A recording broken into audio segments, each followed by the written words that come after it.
আসসালামু আলাইকুম। খান electric BD চ্যানেলের পক্ষ থেকে আপনাদেরকে জানাই আন্তরিক শুভেচ্ছা ও অভিনন্দন। একটা সম্পূর্ণ ছাদে কিভাবে পাইপ ফেলবেন সেটা আমি আপনাদেরকে দেখিয়ে দেব।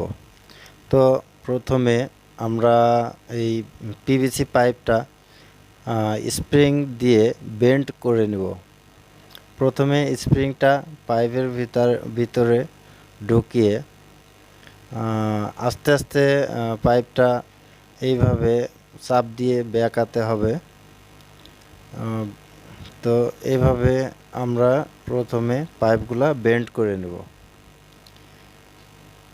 তো বেন্ড করে পাইপ দিলে পাইপটা ছাদের ভিতরে কোনো ঢালার সময় ছুটে যাবে না, কোনো পাইপ মিসিং হবে না, একটা পাইপও মিসিং হবে না। এভাবে পাইপটা বেন্ড করে দিলে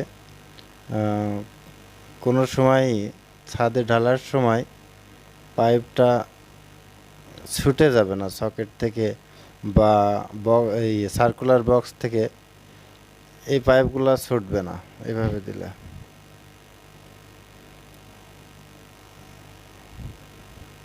তো এখানে দেখুন এই পাইপগুলা সবই বেন্ড করে ঢোকানো হয়েছে।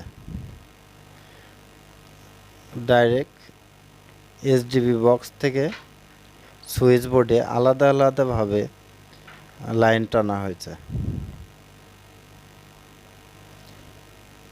যাতে তারগুলো যেন সহজে তার ঢোকাতে সহজ হয়।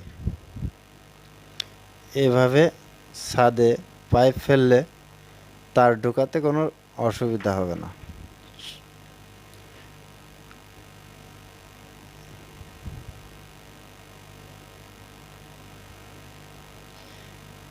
এখানে এসডিবি বক্স হবে, এখান থেকে সুইচ বোর্ডে আলাদা আলাদাভাবে পাইপ টানা হয়েছে।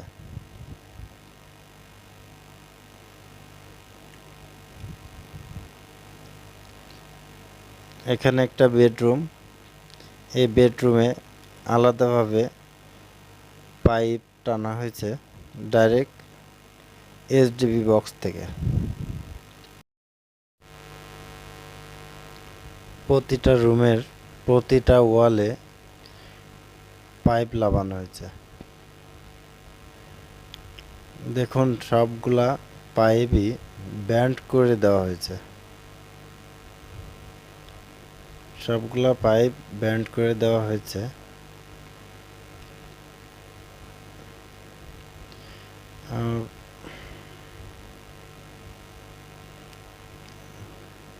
দেখুন প্রতিটা ওয়ালে এখানে হচ্ছে সুইচ বোর্ড, আর এখান থেকে আবার যদি মোটরের লাইন করা হয়েছে, এখান থেকে পানির মোটরের।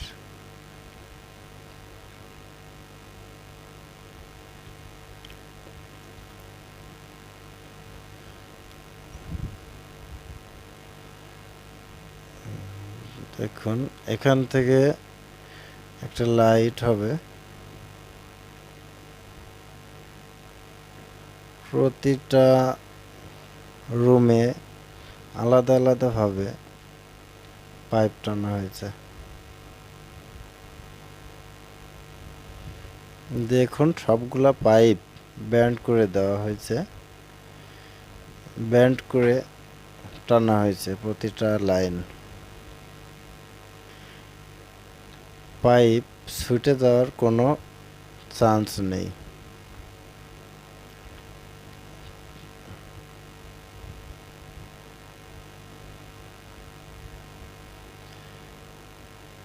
দেখতে পাচ্ছেন এখানে মেন লাইন টানা হয়েছে, মেন সুইচ হতে এসডিবি বক্স পর্যন্ত আলাদাভাবে পাইপ টেনে দেওয়া হয়েছে।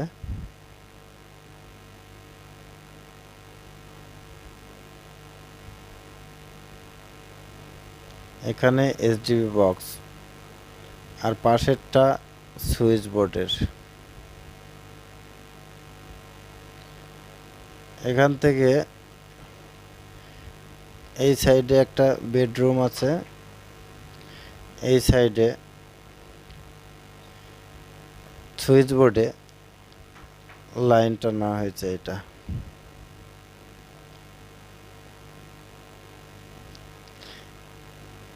প্রতিটা ওয়ালে আলাদা আলাদাভাবে লাইন টানা হয়েছে।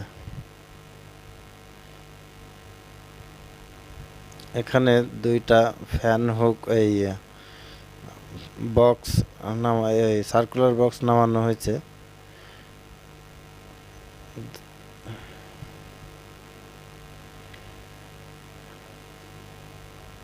বাইরের লাইট,